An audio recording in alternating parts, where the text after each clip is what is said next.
मेरठ से अतुल लगातार मेरे साथ जुड़े हैं। अगर हस्तिनापुर विधानसभा सीट की बात करें तो वहां पर किस तरीके से समीकरण बनते हुए नजर आ रहे हैं, क्योंकि कहा यह जाता है कि जिसने हस्तिनापुर जीत लिया उसने प्रदेश में सरकार बना ली।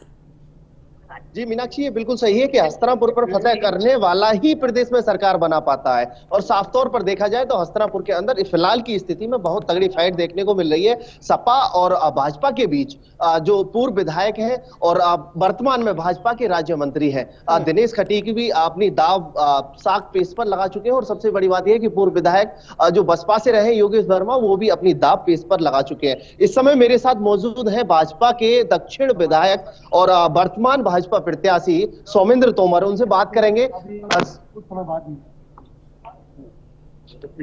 सौमिंद्र जी, क्या कहेंगे? आज चुनाव नतीजे आने वाले हैं, कुछ ही देर में काउंटिंग स्टार्ट होने वाली है, ईवीएम खुलने जा रही है। ईवीएम को लेकर के लगातार विपक्ष सवाल खड़े करता रहा है। देखिए, विपक्ष का तो हमें पहले से ही विश्वास था, क्योंकि विपक्ष के किए गए कारनामे और भारतीय जनता पार्टी के द्वारा किए गए पूरे 5 साल में योगी आदित्यनाथ जी के नेतृत्व में जो काम हुए हैं, उनके विश्वास के पर उत्तर प्रदेश की जनता, जो हमारे सम्मानित नागरिक हैं, सभी वर्गों ने भारतीय जनता पार्टी को, उनके प्रत्याशियों को, माननीय योगी आदित्यनाथ जी को, सभी को आशीर्वाद दिया है।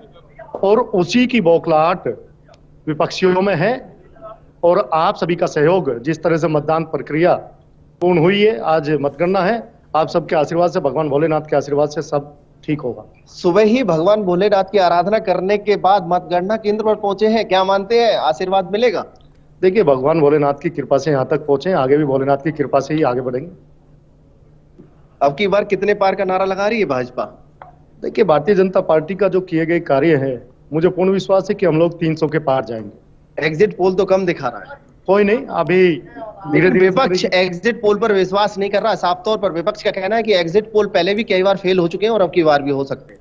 देखिए, उत्तर प्रदेश की जनता ने जिस तरह का आशीर्वाद भारतीय जनता पार्टी को दिया है, और आप सभी के द्वारा ही एग्जिट पोल की जो रिपोर्ट आई है, मुझे लगता है कि उससे आगे बढ़कर हम लोग आएंगे। अभी देखिए मीनाक्षी, ये थे हमारे साथ दक्षिण विधानसभा के विधायक सौमिंद्र तोमर। साफ तौर पर कह रहे हैं कि अब की बार फिर से योगी सरकार बनती हुई नजर आ रही है। और सबसे बड़ी बात यह है कि साफ तौर पर देखा जाए तो कहीं ना कहीं जो विपक्ष की बौखलाहट है वो बढ़ती हुई नजर आ रही है, क्योंकि विपक्ष जिस तरह से बौखलाता हुआ नजर आ रहा है, लगातार विपक्ष की बात की जाए तो कभी ईवीएम को लेकर के सवालात खड़े हो रहे हैं, तो कभी यहाँ पर जो लोग हैं वो साफ तौर पर कह रहे हैं कि कहीं ना कहीं जो चुनाव है उसमें भी चुनाव आयोग पर भी बड़े सवाल खड़े हो रहे थे। तो कहीं ना कहीं साफ तौर पर देखा जा सकता है कि जो दक्षिण विधानसभा के विधायक उन्होंने साफ तौर पर कहा है कि सुबह ही तो देखिए, मतगणना से पहले लोगों के मन में जो डर बैठा है वो जायज है। सभी चाहते हैं कि वो जीते।